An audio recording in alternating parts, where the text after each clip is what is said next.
Price action क्या होता है, चार्ट पर कैंडल्स कैसे बनती है और उनके पीछे बायर्स और सेलर्स का क्या माइंडसेट या फिर साइकोलॉजी होती है, इसे बेसिक से एडवांस तक डिटेल में जानते हैं। सबसे पहले प्राइस एक्शन किसे कहते हैं ये जानते हैं। ये निफ्टी 50 का 2 फरवरी का 5 मिनट टाइम फ्रेम का चार्ट है। यहां मार्केट 21,800 लेवल पर ओपन होता है और एक स्ट्रॉन्ग ग्रीन बुलिश कैंडल के साथ ऊपर बढ़ता है। उसके बाद अगले 2 घंटों तक प्राइस 21,950 लेवल से रेजिस्टेंस फेस करते हुए एक ही रेंज में ट्रेड करती है, लेकिन 11 बजे के बाद इस रेंज को ब्रेक करके प्राइस ऊपर निकल जाती है। प्राइस एक स्ट्रॉन्ग मूवमेंट के बाद यहां एक बेस बनाती है और ब्रेकआउट के बाद फिर से अपना पुराना मोमेंटम कंटिन्यू करती है। यहां प्राइस एक पॉइंट से दूसरे पॉइंट तक मूवमेंट करती है। जब भी प्राइस को किसी डायरेक्शन में आगे बढ़ना होता है तो प्राइस कभी भी एक सीधी रेखा में आगे नहीं बढ़ती। प्राइस को आगे बढ़ाने के लिए मार्केट में बायर्स और सेलर्स का होना जरूरी होता है। इसीलिए प्राइस आगे बढ़ते हुए हायर लोज और लोअर हाइज का फॉर्मेशन बनाती है, जिससे अलग अलग लेवल्स पर बायर्स और सेलर्स मार्केट में एंट्री और एग्जिट करते रहते हैं। प्राइस के इसी मूवमेंट या फिर एक्शन को ट्रेडिंग की भाषा में प्राइस एक्शन कहते हैं। अब कैंडल्स कैसे बनती है और उनके पीछे क्या साइकोलॉजी होती है ये जानेंगे। ये निफ्टी 50 का 5 फरवरी का 5 मिनट टाइम फ्रेम का चार्ट है। यहां मार्केट 21,900 लेवल पर ओपन होता है और प्राइस एक्शन बनाते हुए 21,960 इस लेवल से रेजिस्टेंस फेस करता है।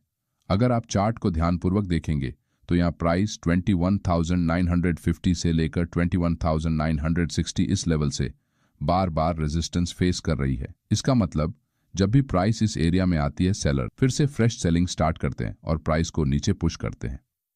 आज के डे लोज को अगर हम कनेक्ट करते हुए एक ट्रेंड लाइन ड्रॉ करते हैं तो जब भी प्राइस इस ट्रेंड लाइन को टच करती है, वैसे ही बायर्स मार्केट में एंट्री करते हैं और प्राइस को ऊपर ले जाते हैं। यहां सेलर्स के स्टॉप लॉस ऊपर की तरफ इस एरिया में है और ज्यादातर बायर्स के स्टॉप लॉस इस सपोर्ट लेवल के नीचे प्लेस है। इसका मतलब ये 2 लेवल्स अभी मार्केट में साइकोलॉजिकली सबसे इंपॉर्टेंट है, क्योंकि जैसे ही मार्केट इन लेवल्स को तोड़ने की कोशिश करेगा, वैसे ही बायर्स या फिर सेलर्स की साइकोलॉजी डिस्टर्ब होगी और वो पैनिक में आकर अपनी पोजीशंस एग्जिट करने लगेंगे। लास्ट टाइम जब बायर्स प्राइस को ऊपर ले जाने की कोशिश करते हैं तो जैसे जैसे प्राइस रेजिस्टेंस लेवल के पास आती है, वैसे ही बायर्स की संख्या कम होने से कैंडल्स की साइज छोटी होती जाती है, जिससे प्राइस रिसेंट स्विंग हाई को ब्रेक नहीं कर पाती। इसका मतलब प्राइस को ऊपर ले जाने का ये बायर्स का आखिरी अटेम्प्ट था। लो बाइंग प्रेशर को देखकर सेलर्स प्राइस को फिर से नीचे पुश करते हैं, जिससे एक strong red candle trend line को ब्रेक करते हुए नीचे क्लोज हो जाती है। ट्रेंड लाइन को टूटता हुए देखकर यहां कुछ बायर्स डर जाते हैं और ट्रेड से एग्जिट करने लगते हैं, तो कुछ न्यू ट्रेडर इस सपोर्ट लाइन को देखकर फिर से लोअर लेवल्स पर बाइंग करते हैं, जिससे प्राइस एक बार फिर से ऊपर बढ़ती है। लेकिन सेलिंग प्रेशर ज्यादा होने के कारण प्राइस ज्यादा टाइम तक इस लेवल को होल्ड नहीं कर पाती और सीधे नीचे चली जाती है। यहां इस हैमर टाइप कैंडल पर बिग इंस्टीट्यूशनल सेलर्स मार्केट में आखिरी बार एंट्री करते हैं, जिससे प्राइस बहुत तेजी से बड़ी बड़ी रेड कैंडल्स बनाते हुए नीचे गिर जाती है। यहां इस ब्रेकडाउन के पीछे मार्केट की साइकोलॉजी आपको समझनी होगी। मॉर्निंग में 10 बजे से लेकर इस ब्रेकडाउन पॉइंट तक अगर आप ध्यान से प्राइस मूवमेंट को देखेंगे तो यहां जब भी प्राइस ऊपर की तरफ बढ़ती है तो छोटी ग्रीन कैंडल्स बनती है, लेकिन जब भी प्राइस नीचे आती है तब बड़ी बड़ी रेड कैंडल्स बनाकर नीचे आती है।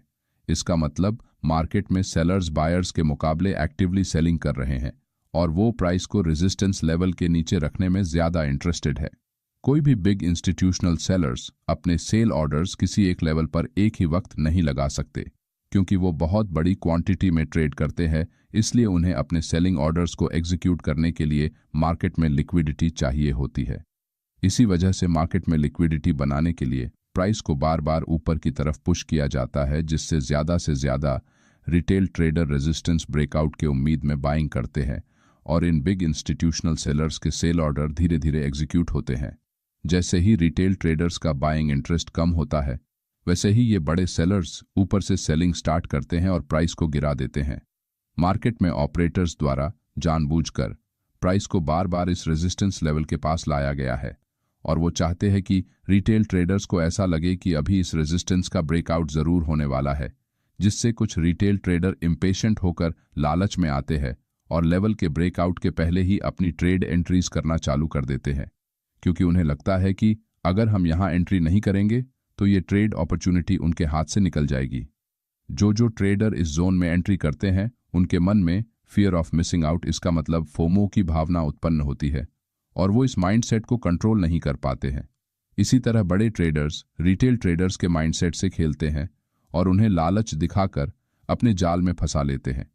मार्केट में ट्रेडिंग करते समय आपको इन्हीं इंस्टीट्यूशनल ट्रेडर्स की चाल को समझना है, जिसे हम स्मार्ट मनी कॉन्सेप्ट्स कहते हैं, तभी आप प्रॉफिटेबल ट्रेडर बन सकते हैं।